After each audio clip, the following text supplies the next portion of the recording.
Septic arthritis क्या है? Surgical emergency condition होता है क्या? यू नीड टू इसको जल्द से जल्द पस को रिमूव करना होता है जॉइंट से, अदरवाइज़ क्या होगा कि डिस्ट्रक्शन ऑफ जॉइंट होगा और उसके बाद जॉइंट जो है दोनों रॉ बोन मिक्स दोनों जॉइंट हो जाएगा और ये जॉइंट को लूज़ कर सकता है आदमी। बैक्टीरियल आर्थराइटिस होता है। मोस्ट कॉमन ऑर्गेनिज्म है स्टेफाइलोकोकस ऑरियस।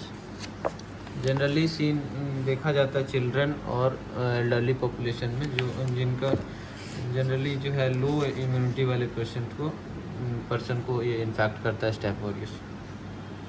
उसके बाद है ऑर्गेनिज्म, मोस्ट कॉमन ऑर्गेनिज्म है स्टेफ ऑरियस। इसमें आईवी ड्रग अब्यूजर्स को स्यूडोमोनास से सेप्टिक आर्थराइटिस होने का चांसेस है। Sexually active gonococcus neisseria gonorrhoea.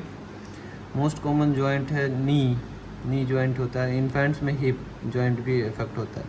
Infants में टॉम स्मिथ, इसी को सेप्टिक आर्थराइटिस को जो हिप को अफेक्ट करता है टॉम स्मिथ आर्थराइटिस बोला जाता है। इसका रूट ऑफ स्प्रेड होता है हिमेटोजिनस।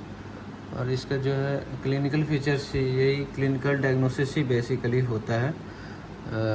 यंग चाइल्ड प्रेजेंट करता है कैसे? हाई ग्रेड फीवर होगा सिस्टमिक साइंस में। लोकल साइंस में इन्फ्लेमेटरी स्वेलिंग होगा, पेन होगा, रेडनेस होगा। और बच्चा जो है जॉइंट को मूव नहीं करेगा। क्यों नहीं मूव करेगा? क्योंकि पेन होता है। और पेन किस वजह से होता है? तो स्ट्रेच ऑफ द कैप्सूल, ये जहाँ जो कैप्सूल होता है उसका स्ट्रेच होने की वजह से पेन होता है ड्यू टू इफ्यूज़न। मतलब कैप्सूल में पस भरा हुआ है, अब जब भी ये स्ट्रेच करेगा कैप्सूल तो जिसकी वजह से पेन रिसेप्टर्स, पेन जो है सेंसिटिव कैप्सूल होता है। जो रॉ सरफेस है उसकी वजह से पेन नहीं होता है। Patient will not move like articular surface destroyed not causing severe pain, क्योंकि आर्टिकुलर सरफेस जो कार्टिलेज होता है वो ए वेस्कुलर होता है, ए न्यूरल होता है, ए लिम्फेटिक स्ट्रक्चर है with no sensation of pain. Articular surface में पेन सेंसेशन नहीं होता है, बल्कि जो नी का जो कैप्सूल रहता है यहाँ पे उसमें पेन का पेन से सेंसिटिव होता है।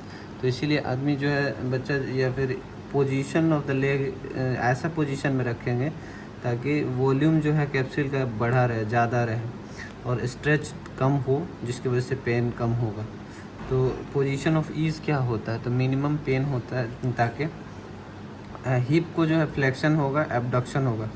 तो हिप का जॉइंट है जो फ्लेक्शन हुआ, हिप पे फ्लेक्शन हुआ, यहाँ पे थोड़ा सा फ्लेक्शन हुआ। एबडक्शन मतलब दूर रहेगा, मीडियल से दूर रहेगा। और एक्सटर्नल रोटेशन के थोड़ा सा एक्सटर्नली रोटेटेड रहेगा। और नी 5 to 30 डिग्री, ये नी जो है 5 to 30 डिग्री यहाँ से फ्लेक्शन में रहेगा, ठीक है।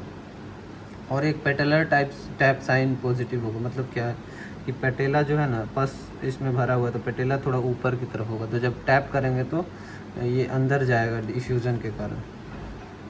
मैनेजमेंट में करना है बस इन्वेस्टिगेशंस में blood sample, complete blood profile with ESR, CRP, C reactive protein, total leucocyte count, ये सब सजेस्टिव है, इन्फेक्शन को सजेस्ट करेगा।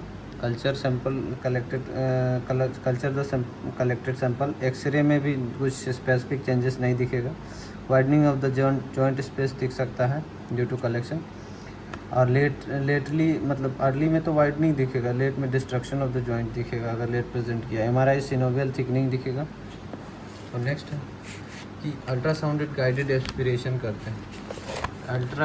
अल्ट्रासाउंड गाइडेड एस्पिरेशन ये थेरेप्यूटिक और जो है थेरेप्यूटिक भी है, डायग्नोस्टिक भी है। एंथ्रोसेंटेसिस क्या होता है? रिमूविंग जॉइंट कंटेंट्स, मतलब जॉइंट में जो भी पस भरा रहता है उसको पंक्चर करके नीडल से एंथ्रोसेंटेसिस करते हैं, निकालते हैं। और इमरजेंसी ट्रीटमेंट में करना होता है, क्योंकि to get the content out of the joint best है आर्थ्रोटोमी। क्या है? जॉइंट को ओपन करते हैं और wash it and remove the content of the joint under the antibiotic. Debridement of the joint under the antibiotic cover में करते हैं, ठीक है। डिस्ट्रक्शन हो जाता है, इसकी वजह से क्या पैथोलॉजी देखना कि पैथोजेनेसिस किस तरीके से जॉइंट का डिस्ट्रक्शन होता है। तो organism releases proteolytic enzymes like collagenases, metalloproteinases, elastases. और उसकी वजह से क्या होगा कि आर्टिकुलर कार्टिलेज डैमेज हो जाएगा। जो आर्टिकुलर कार्टिलेज है यहाँ पे ये डैमेज हो जाएगा। अब डैमेज होने से क्या है? Fusion of 2 raw bony ends, 2 raw bony ends रह जाएगा जो कि फ्यूज़ कर जाएगा, उसी को बोनी एनकाइलोसिस बोलते हैं। जब दो बोनी एंड जो है फ्यूज़ कर जाता है तो उसको बोनी एनकाइलोसिस कहते हैं। And sequelae of neglected septic arthritis, मतलब आखिरी में यही बोनी एनकाइलोसिस हो जाता है अगर नेग्लेक्ट करेंगे सेप्टिक अर्थराइटिस को। इसीलिए इसको इमरजेंसी ट्रीटमेंट ज़रूरी होता है, ताकि अगर जल्दी इसको रिमूव कर देंगे पस को तो उससे हमारा जो है कार्टिलेज डैमेज नहीं होगा, जिसकी वजह से बोन जो है फ्यूज़न नहीं होगा। इतना ही करना है बस।